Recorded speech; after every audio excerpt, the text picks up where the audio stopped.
Olá!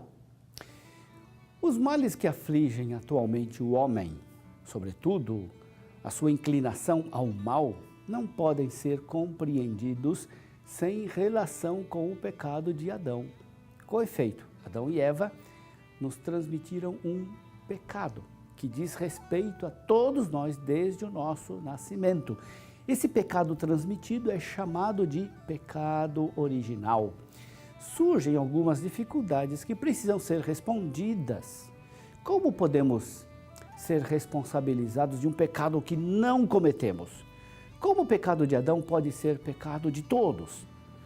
O batismo é feito para a remissão dos pecados, que no caso de crianças inclui também o pecado original. Como é possível acusar uma criança de pecado, uma vez que é evidente a sua inocência? Para superar estas dificuldades é preciso levar em conta três coisas. Em primeiro lugar, é a unidade de todos os homens, que faz com que todos estejam implicados na culpa de Adão, da mesma forma como estão implicados na justificação de Cristo. Essa primeira e necessária observação abre caminho para a segunda. Não podemos encontrar uma explicação racional totalmente compreensível do modo em que o pecado original se transmite a nós. Portanto, estamos diante de um mistério. A terceira observação consiste no fato de que Adão e Eva receberam uma justiça original, não somente para si, mas também para os seus descendentes, para ser transmitida aos descendentes.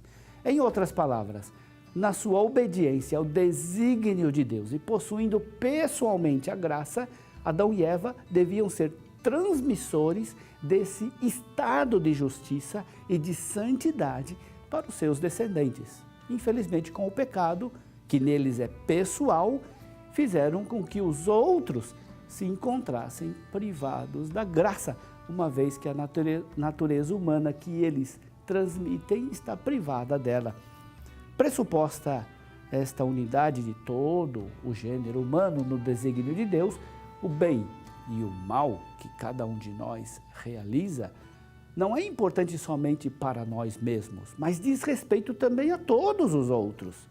Assim, o pecado das origens provocou essa privação da graça em todos nós, porque os nossos progenitores tinham sido chamados, na obediência a Deus, a comunicar a todos nós a graça e a amizade divina, transmitindo a vida humana, a natureza. Dado que essa mediação fracassou, o homem vem ao mundo privado da santidade e da justiça. O pecado das origens interrompeu essa comunicação de amor que Deus queria nos fazer através da mediação de Adão e Eva. O pecado original é real em nós, mas é assim chamado de pecado de maneira analógica, pois ele não é um pecado que nós tenhamos cometido pessoalmente, mas que nós contraímos por termos recebido uma natureza humana ferida pelo pecado. O pecado original não é um ato pessoal. O pecado original é um estado no qual nos encontramos independentemente de nossa vontade, mas que com nossos pecados pessoais ratificamos e fazemos nossa. Para compreender corretamente a doutrina do pecado original é preciso evitar dois erros. O primeiro erro é o de reduzir a influência de Adão a um mero mau exemplo. Isso leva a considerar também Cristo somente como um bom exemplo e, por isso, a afirmar que não precisamos da sua graça. Outro erro está no extremo oposto dessa posição. Considerar a natureza humana totalmente corrompida, incapaz de fazer bem algum. Diante dessas posições extremas, a Igreja insiste sobre a realidade do pecado original e sobre a impossibilidade de se libertar dele somente com as próprias forças, somente pelos méritos de Cristo é que nós podemos superar o pecado original. Estes méritos são aplicados a nós no batismo. Podemos, portanto, nos ver livres deles pelo batismo. Por outro lado, não considera o homem totalmente corrompido. A Igreja, de fato, nunca considerou o homem totalmente corrompido. O homem pecador continua a ser criatura de Deus, continua a ser amado por Deus. A sua bondade criatural, certamente ferida, permanece.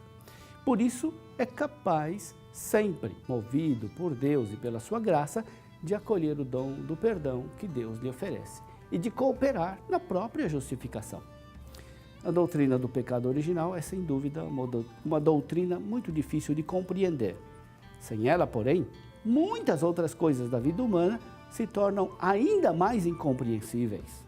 Esquecer ou ocultar ao próprio homem a situação de pecado no qual ele nasce e o seu relativo domínio conduz a erros graves na educação e no convívio social.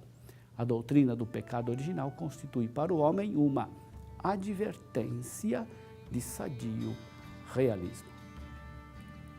Receba de Deus a bênção, em nome do Pai, e do Filho, e do Espírito Santo. Amém.